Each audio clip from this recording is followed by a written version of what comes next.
नमस्कार दोस्तों, कैसे हो आप? उम्मीद कर रहा हूँ सब बहुत बढ़िया होंगे। तो दोस्तों आज हम यहाँ पर बनाएंगे India versus Netherland world cup की जीएल की टीम। तो यहाँ पर मैं सबसे पहले बात करूंगा पिच रिपोर्ट की। पहले पिच को समझेंगे, फिर हम यहाँ पर प्लेइंग 11 को समझेंगे और देखेंगे खिलाड़ियों के हाल फिलहाल की फॉर्म क्या है। और फिर यहाँ पर मैं आपको बताऊंगा इस वर्ल्ड कप में चलने वाला सबसे कारगर फॉर्मूला क्या है, क्या स्ट्रक्चर है जिससे वर्ल्ड कप में लोग बाग जीत रहे हैं। और फिर हम यहाँ पर फाइनली ढूंढेंगे सिलेक्शन परसेंटेज के हिसाब से यूनिक वाइस कैप्टन और कैप्टन, और मैं बना दूंगा आपके लिए यहाँ पर जेल की टीम। तो करते हैं दोस्तों शुरू। और क्रिकेट वाले पर अगर आप नए हो मेरे भाइयों तो इस चैनल को सब्सक्राइब कर लीजिए। वीडियो पसंद आ जाए तो लाइक भी कर सकते हो। तो चलिए करते हैं शुरू। तो दोस्तों ये मुकाबला खेला जाएगा इंडिया वर्सेस नीदरलैंड। ये वर्ल्ड कप का जो है आखिरी लीग मुकाबला होने वाला है और ये खेला जाएगा 12 तारीख को दोपहर 2 बजे। कहाँ पे खेला जाएगा? ये खेला जाएगा चिन्नास्वामी स्टेडियम बेंगलुरु में।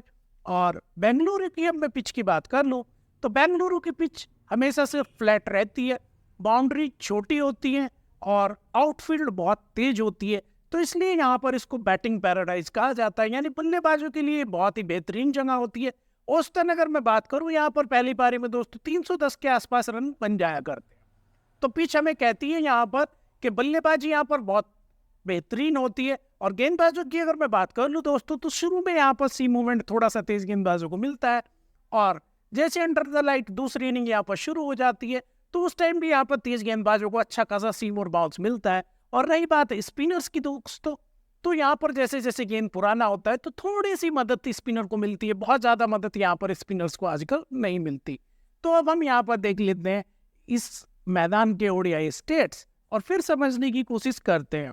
तो यहाँ पर दोस्तों अभी तक कुल 27 मैच खेले गए हैं। 11 बार पहले बल्लेबाजी करने वाली टीम को जीत हासिल लगी है और 15 बार पीछे करने वाली टीम जीती है। तो पीछा करना जो है 15 बार जीत गई यहाँ पर टीम, तो उससे पता चलता है कि बैटिंग के लिए पिच बहुत अच्छी है। और अगर मैं बात करूँ यहाँ पर तो फर्स्ट इनिंग में एवरेज स्कोर यहाँ पर 267 के आसपास का हो जाता है दोस्तों। और साथ के साथ अगर मैं यहाँ पर देख भी लूँ कि किस तरह की यहाँ पर हाईएस्ट स्कोर है तो न्यूजीलैंड ने इसी वर्ल्ड कप में 401 रन बनाया था यहाँ पर 6 विकेट पर पाकिस्तान के खिलाफ। और लोएस्ट स्कोर की बात कर लूँ तो 156 रन बनाए हैं यहाँ पर इंग्लैंड ने 10 विकेट के नुकसान पर। तो बल्लेबाजी के लिए बेहतर भी है लेकिन गेंदबाजों के ऊपर बहुत कुछ डिपेंड करता है। और स्कोरिंग पैटर्न की अगर मैं बात कर लूँ दोस्तों तो 200 से नीचे यहाँ पर 4 बार रन बने हैं, 200 से 250 के बीच में यहाँ पर 9 बार रन बने हैं और 250 से अगर 300 की बात कर लूँ दोस्तों तो 4 और रन बने हैं और 300 से ऊपर यहाँ पर 10 बार स्कोर हुआ है। तो 300 से ऊपर 10 बार स्कोर हुआ है तो इससे आप समझ सकते हैं कि पूरी तरीके से जो बैटिंग फ्रेंडली पिच है और इस मैच में यहाँ पर बहुत सारे रन बनते हैं। तो मैं यहाँ पर प्रेडिक्ट करना चाहूंगा अगर इंडिया पहले बल्लेबाजी करता है तो 350 प्लस का स्कोर यहाँ पर लगा देगा।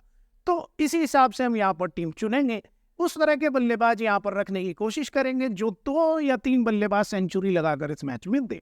तो ये पिच से हमने दोस्तों समझ लिया। अब हम यहाँ पर डिस्कस कर लेते हैं दोस्तों इस मैदान पर हुए जो लास्ट के मुकाबले, क्योंकि उनसे भी कुछ समझने के लिए हमें मिलता है, पता चलता है किस तरह के यहाँ पर पैटर्न बनते हैं।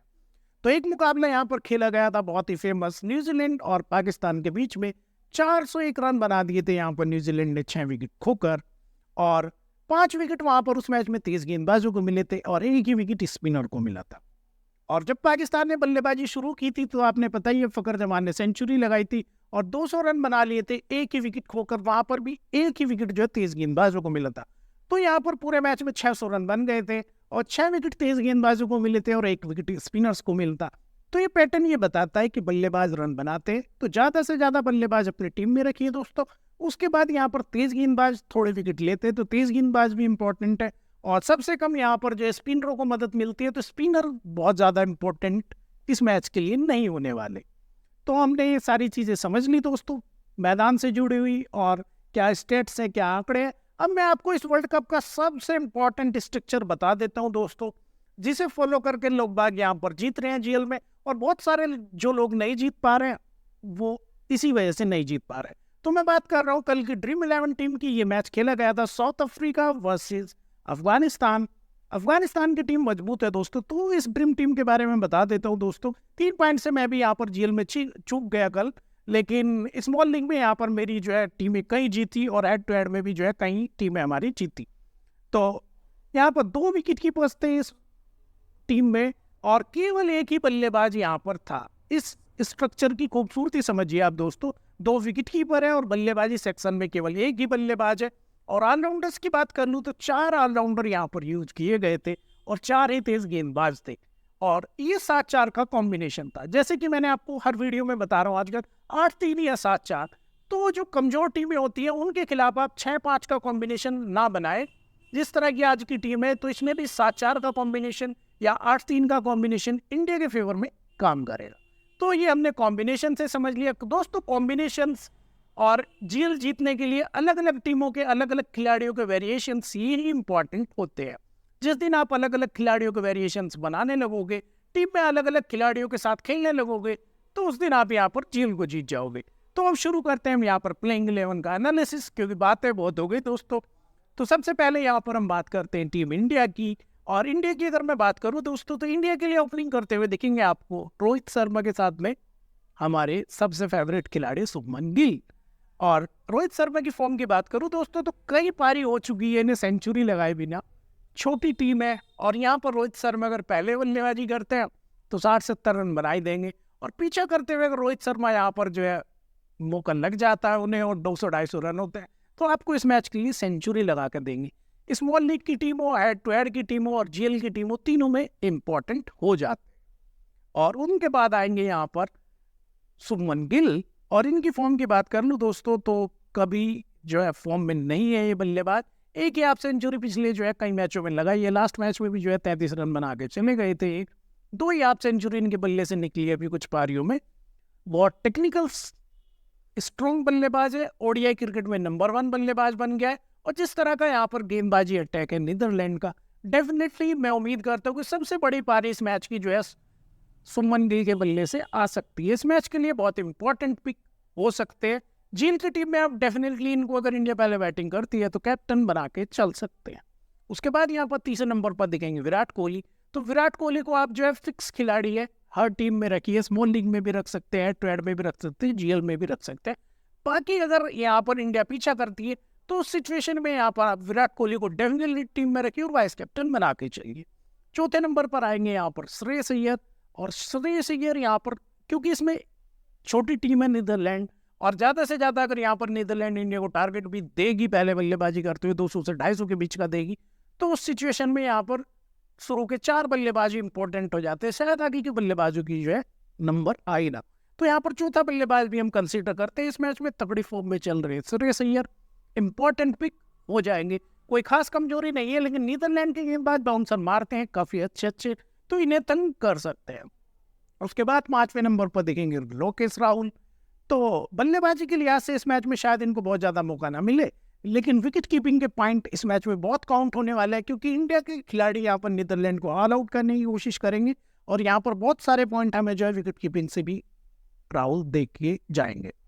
तो दोस्तों इस मैच के लिए इंपॉर्टेंट बातें यही है कि विकेट कीपर्स बहुत पॉइंट देंगे, इंडिया के गेंदबाज बहुत पॉइंट देंगे और बल्लेबाज तो वो पॉइंट देगा ही देगा जिसको जो है बल्लेबाजी का मौका लग जाएगा, क्योंकि जिन बल्लेबाजों को बल्लेबाजी का मौका नहीं लगेगा तो वो पॉइंट कहाँ से देंगे। तो इम्पॉर्टेंट है। उसके बाद 6ठे नंबर पर यहाँ सूर्या।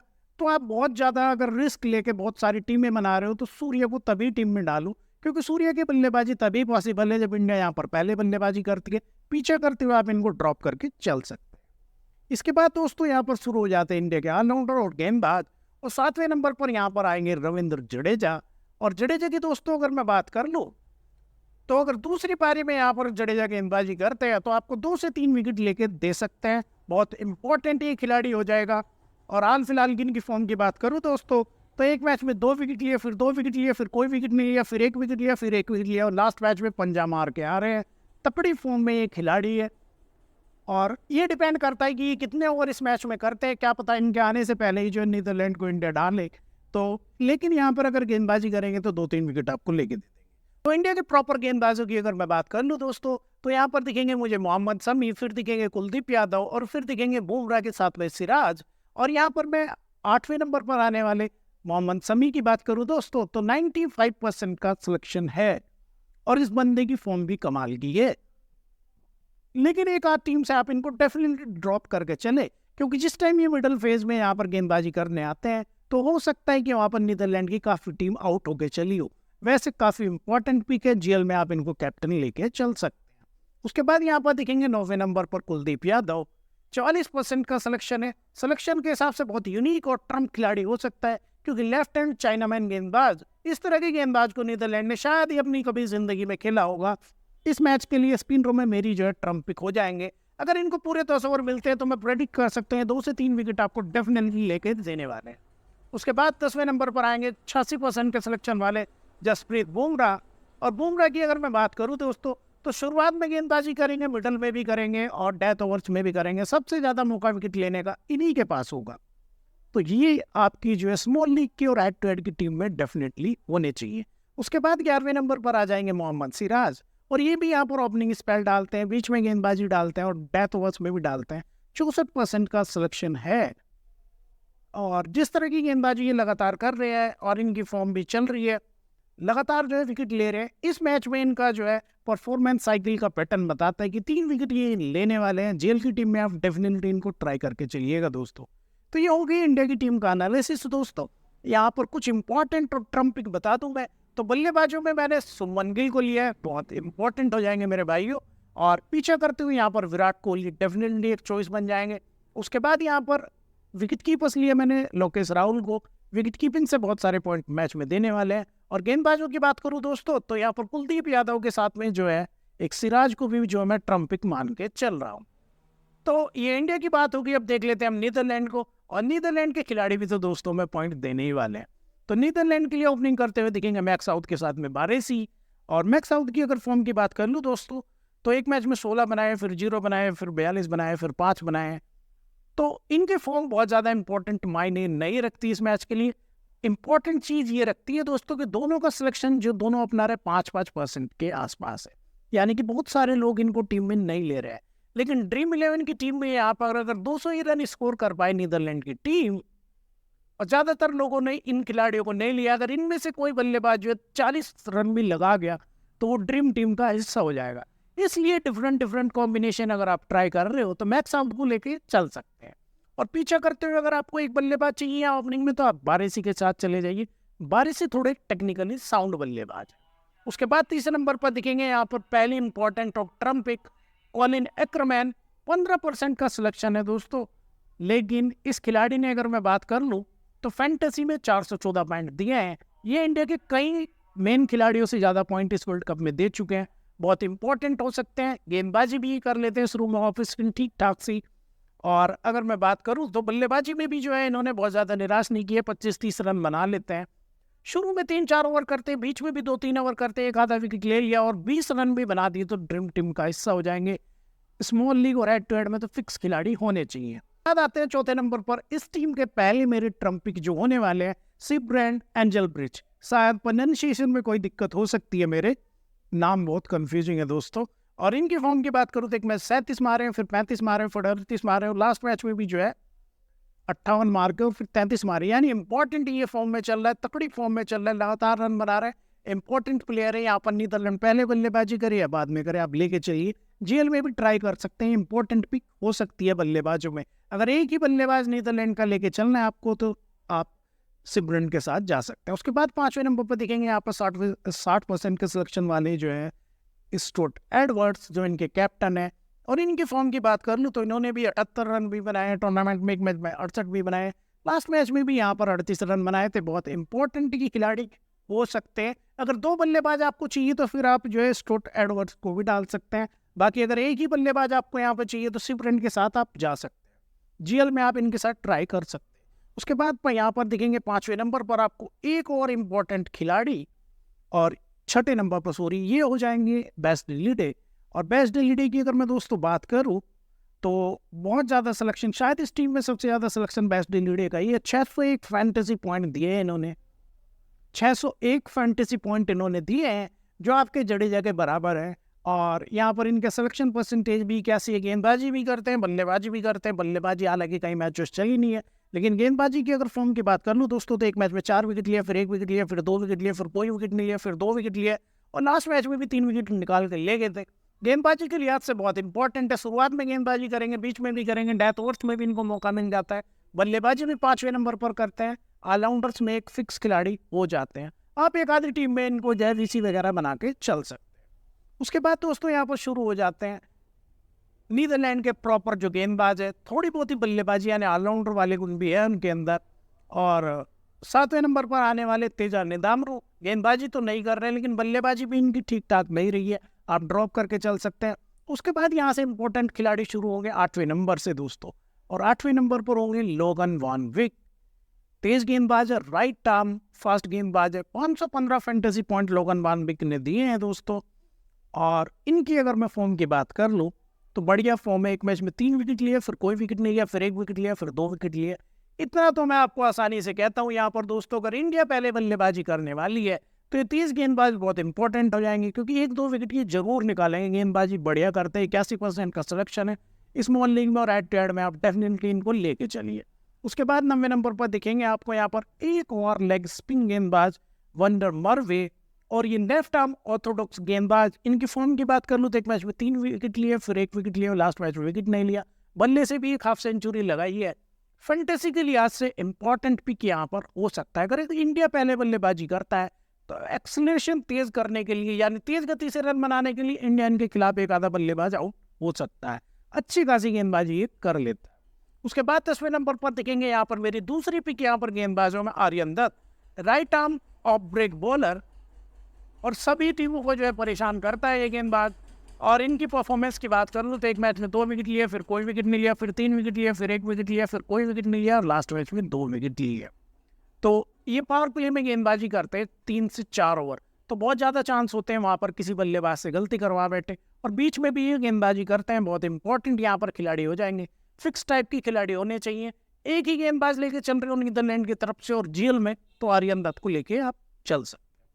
तो दोस्तों ये मेरा दोनों टीमों का एनालिसिस हो गया, और यहाँ पर अब हम देख लेते हैं जीएल की डेमो टीम क्या है मेरी। लेकिन अगर आप अभी तक वीडियो में बने हुए हैं दोस्तों तो इस चैनल को सब्सक्राइब कर ले, आपके अपने घर का चैनल है, और वीडियो के पिन कमेंट से आप मेरे टेलीग्राम चैनल को भी ज्वाइन कर सकते हैं, बिकॉज वहाँ पर वही टीम देने की मैं कोशिश करता हूँ जिससे मैं खुद खेलता हूँ, फ्री में मिलती है, बिना किसी ग्लिच के मिलती है। और अब हम यहाँ पर देख लेते हैं अपनी डेमो टीम आज की क्या है। तो विकेट कीपर्स में इस डेमो टीम के लिए मैंने स्टुअर्ट एडवर्ड्स के लिए, लेकिन मेरी रिकमेंडेशन ज़्यादातर टीमों के लिए रहेगी राहुल लोकेश की।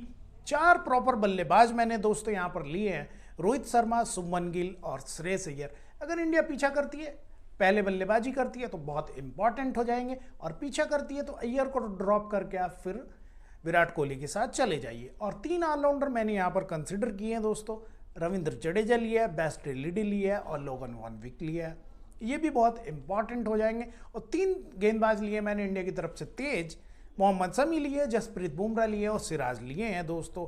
और इनमें अगर मैं कैप्टन और वाइस कैप्टन की बात कर लूँ दोस्तों, अगर इंडिया यहाँ पर पहले बल्लेबाजी करता है तो आप रोहित शर्मा के साथ में जो है शुभमन गिल, इन दोनों में से किसी को जो है कैप्टन बना के चल सकते हैं। और गेंदबाजों में से अगर मैं वॉइस कैप्टन एक मेरा डेफिनेटली होगा, तो यहाँ पर आप एक टीम में जो है शमी को ट्राई कर सकते हैं, और एक टीम में आप बुमराह को ट्राई कर सकते हैं। तो थैंक यू दोस्तों।